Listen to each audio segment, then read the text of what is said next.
Hey, it's me, Ari Dosset, I'm Rashid. I'm an anthropologist and sociologist. Listen,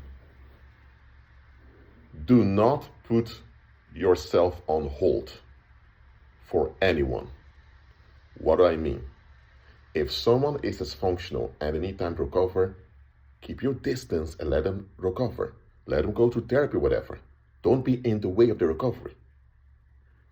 Meanwhile, while they are recovering wherever they are, whether it's your spouse or maybe one of your parents, one of your children, or a colleague at work, or whoever they are, while they recover and go through what they have to go through, make sure you continue to move forward. What I often see is that believers, I'm addressing believers now, I'm not addressing unbelievers. Unbelievers can learn from this too, no problem, but I'm addressing believers now. What I see a lot of believers do is they put their own life on the hold for someone else. Okay, let me give an example. It's written in the Bible to honor your mother and father. It's also written in the Bible, do not provoke your children unto wrath. So, just because someone is your biological parent, or maybe an adopted parent, doesn't automatically mean you owe them honor. They have to be honorable. And let's say you have a mom or a dad, or stepmom, stepdad, whatever, and they still think you owe them unconditional honor just because they did some practical things for you when you were a little child. That they looked after you, make sure you had diapers when you were a baby, make sure you had food while growing up, make sure you had roof above your head. Those are basic things a parent should do anyway. I'm talking about were they safe people? Were they emotionally stable? If they were not emotionally stable, did they look for help to become better? Did they admit what they were wrong? Did they apologize? Did they improve? Were they human towards you? If they had dysfunction and they couldn't help themselves, if apart from dysfunction, they did their best for you, okay, that means you can give them some honor. But if it's proven by their own conduct over time they're not honorable, why the heck are you still giving them chance over and over again at your own expense? If your mom, for example, keeps talking down on you, and she did this when you were a child growing up, and she had no business doing that, and now you're a grown man or a grown woman and she still does that, why are you still on the phone with her? I'm not telling you to cut her off, block her, and go wild with it. Just lower contact. And if that doesn't work and they keep persisting, that you have to put over the toxicity, then no contact. No contact is a last resort, very last resort. Look, you can still contact the parent from time to time, check how are they doing. Or if you hear they are in need, you can check how you can help them, but no involvement with them, please, if they have shown to be dishonorable. Okay, let's say you're married, and by the way, go to marriage counsel for this. Okay, I'm not just telling you to end your marriage just like that, no. I'm just telling you to be alert. Marriage ought to be safe for both partners. If it's not safe for both partners, why the heck are you there? If you have a spouse, and your spouse has dysfunction, if your spouse admits his or her dysfunction and they're willing to work on themselves and go to therapy and work with you, fine. Deal with dysfunction, because at least you're dealing with someone of good quality that wants better and will become better eventually. But if your spouse only faking, or let's say your husband is faking like he's improving, but he's still checking porn, or he's still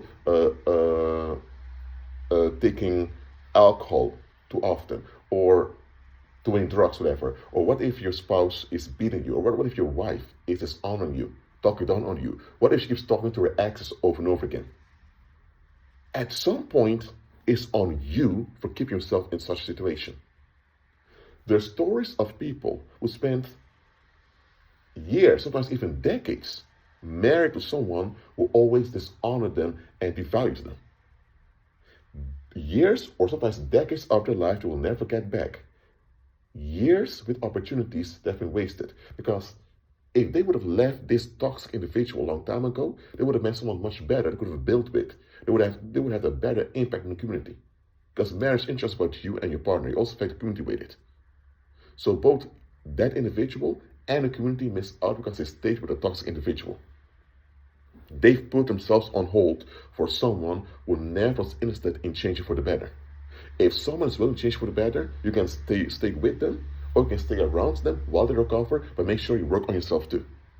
So if you have a husband or you have a wife and they are in recovery, you stay married to them, you do your part, and while you assist them in recovering, you also make sure you're developing at the same time.